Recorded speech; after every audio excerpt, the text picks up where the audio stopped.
Selamun aleyküm. Bugün 28 Ocak Çarşamba günü Güney Gazze'de bu zorlu hava koşulları altında yaşam mücadelesi bir ihtiyaç sahibi aileler için çadırlar kuruyoruz.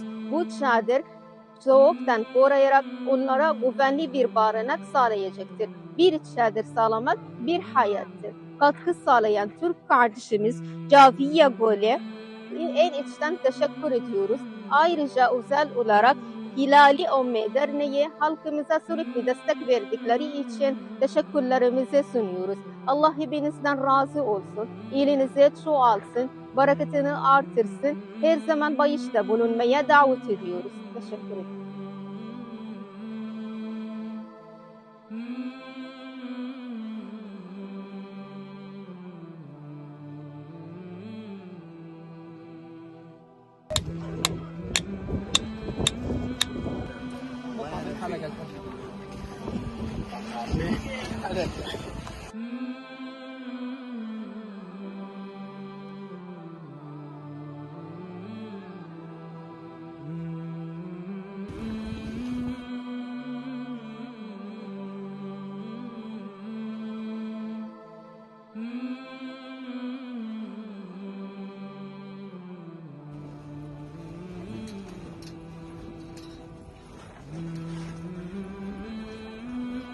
بارك الله فيكم على الخيمة ومشكورين كثير وكل الجهود لإلكم والله يعطيكم ألف عافية يعني وهذه احنا يخلف عليكم يعني قوتونا في هالخيمة والحمد لله علي من الله.